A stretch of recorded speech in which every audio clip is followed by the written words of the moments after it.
to me.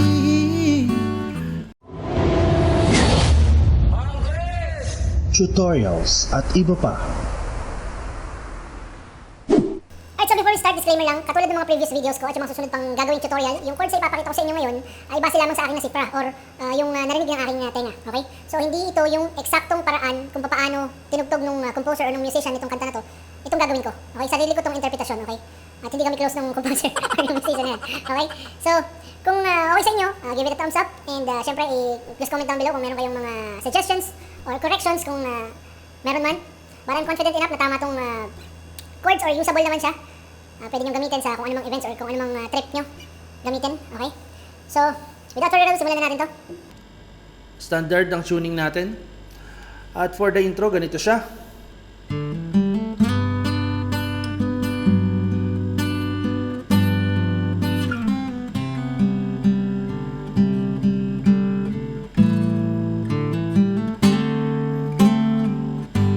Okay? Itong ginawa ko na to, bali dalawang ulit nyo lang siyang uulitin. Okay? So, turo ko sa inyo ngayon kung paano ko siya ginawa. Himayin natin. Itong middle finger nyo sa 4th string, 2nd fret. Kalabit nyo ng open and then hammer on, 2nd fret. Tapos, itong 3rd string naman, ganun din ang gagawin nyo. Diba? Bali, ganun ang mangyayari. And then slide up to 4th fret. Tapos ilapag nyo yung bar chord na to. Ang kakalabitin natin ay 6th at saka 3rd string. Tapos dalawang kalabit sa 2nd string. So bali ganun siya, di ba? Tapos isa pa ulit kalabit sa 3rd and 2nd. Parang ganun siya, di ba? Ay.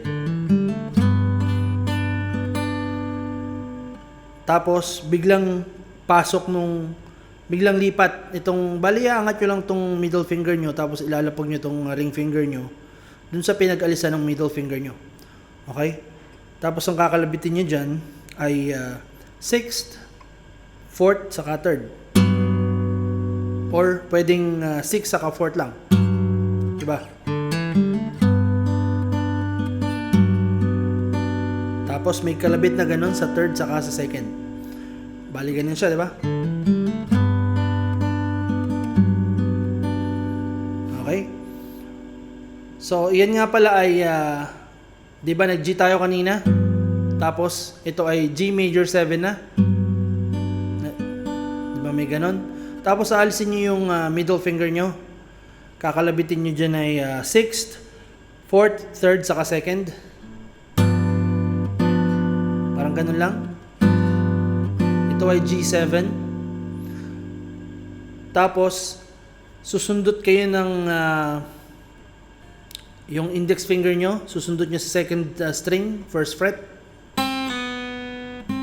Parang dalawang ulit na ganun. Tapos, hindi, isa lang pala muna. Tapos lapag nyo yung C. Okay? Kabali kakalabitin nyo na yung 4 na yan.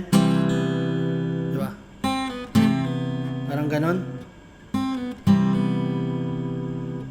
Yung tinutukoy kong 4, yung 5th, 4th, 3rd, saka 2nd. Okay? Tapos, naka-open yung 3rd string natin. Kakalabitin natin yan. Okay? Diba?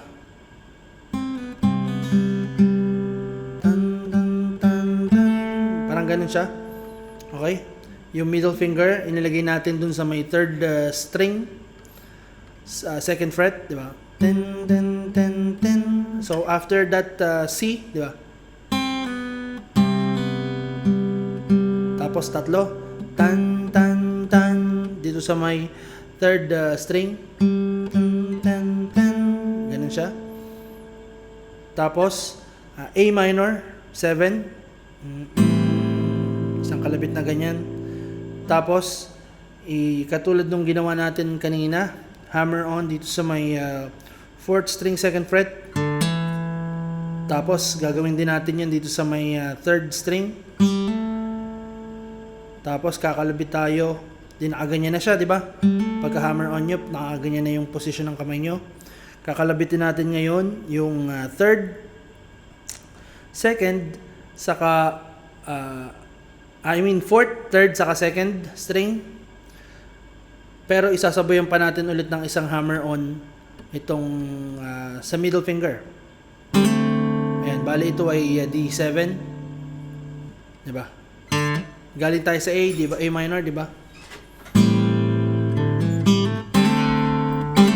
May ganun siya. And then G. Okay, so that is the intro.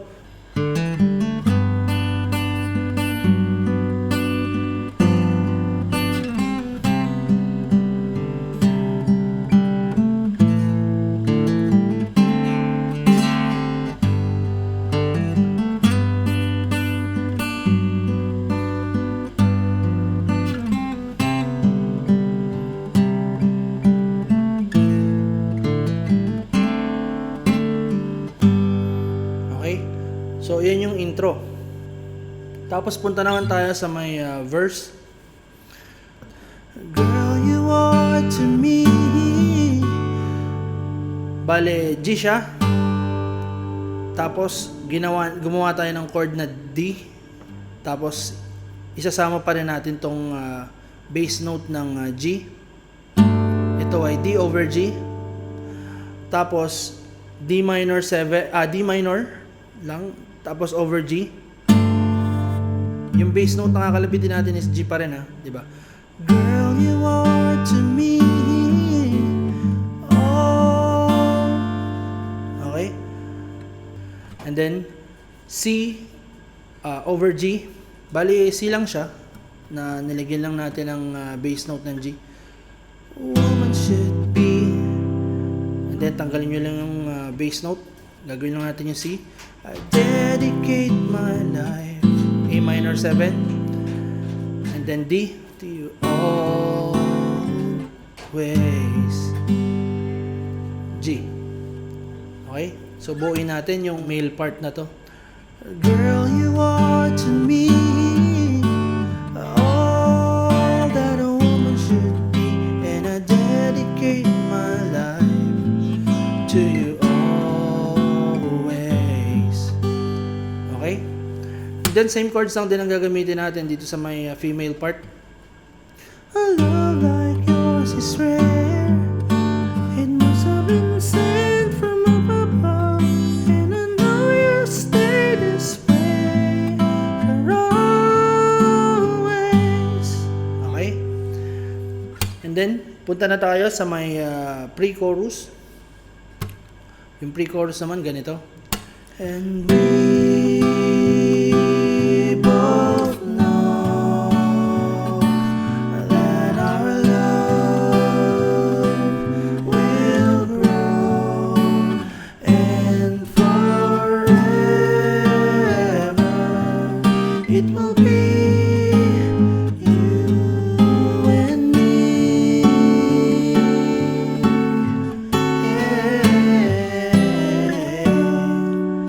Okay? So, ang mga chords na nagamit natin doon is C major 7. And we both know B minor 7. Then ulit C major 7.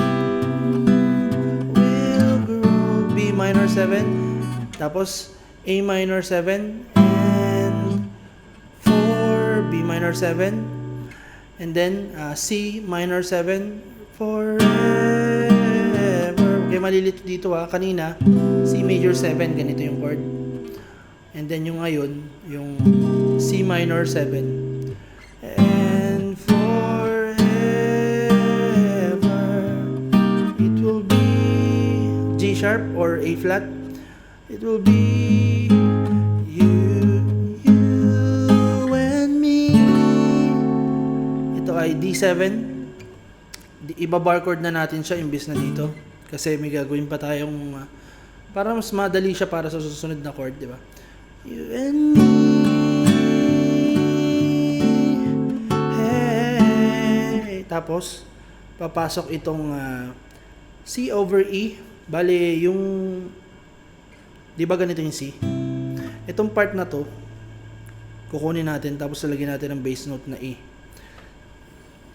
Di ba? Galing sa D7. Tapos, yung shape na yan, iaangat lang natin ng 2 frets higher. Ito naman ay D over F sharp.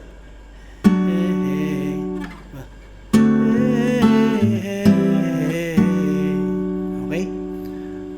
So, ayun siya. Ulitin natin. Buuin natin. Sabay-sabaw. 1, 2, 3.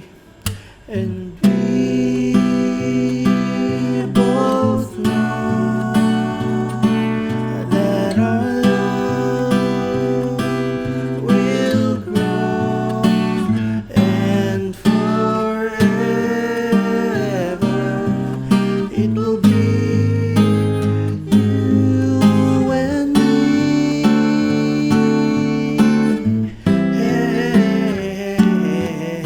Or ganun lang pala siya. Okay? And then, dito na tayo sa may chorus. Yung chorus naman ganito. Oh, you're like the sun chasing. Actually, ano lang to. Parehas lang din pala nung chords ng verse. Okay? Yung chorus saka yung verse, parehas lang ng chords. Bale, yung isang set na yun, 2 ulit lang natin ang ulitin para sa chorus. So, bale ganito siya. Oh, you're like the sun chasing all the rain away. When you come around, you bring brighter day.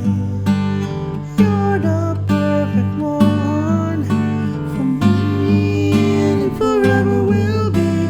And I will love you so for always.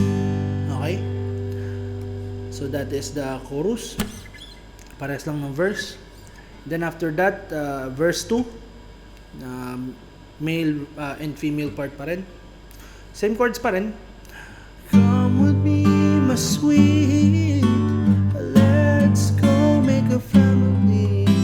And they will bring us joy for always. Oh boy, I love you so. Can't find enough ways to let you know. All you can be sure I'm yours for always. Then after that, ulitin lang natin yung pre-chorus. Same chords, walang nagbago. Same chords, walang nagbago.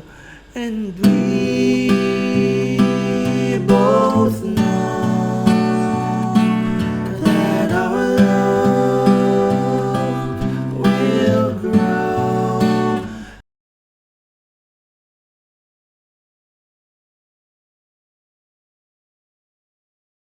You and me.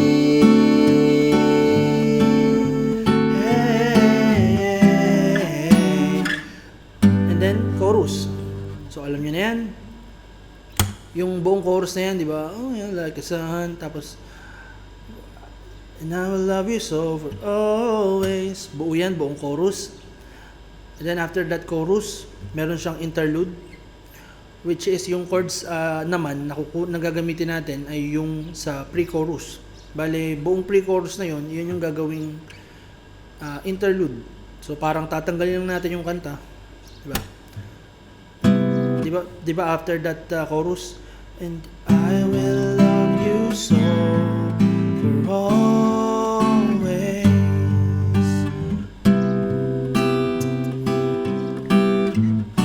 Yan, pre-chorus. Naginawang interlude.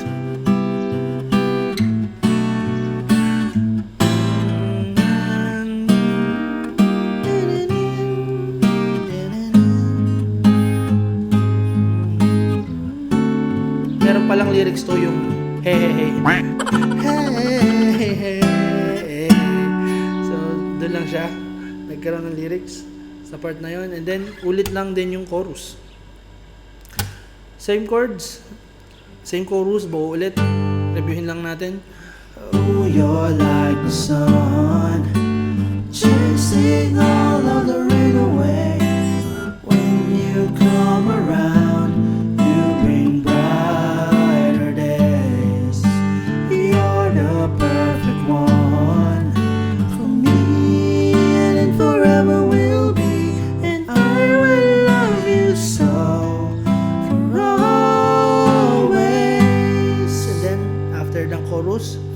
meron siyang CODA. Ano ba to? CODA ba to? Basta wagin lang natin siyang CODA.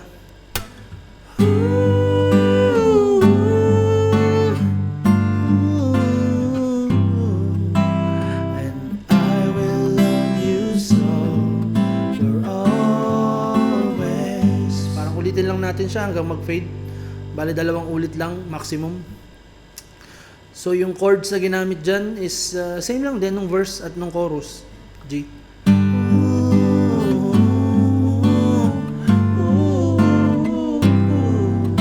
And I will love you so for always. Fade out.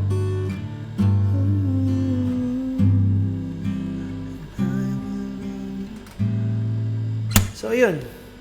So that's it. I hope you enjoyed this video. And kung nagustuhan nyo nga itong video na to, itong tutorial na ito, just give it a thumbs up and make sure to subscribe and turn on that notification bell para updated kayo sa mga susunod pa nating mga videos. Okay? See you in the next video. Bye!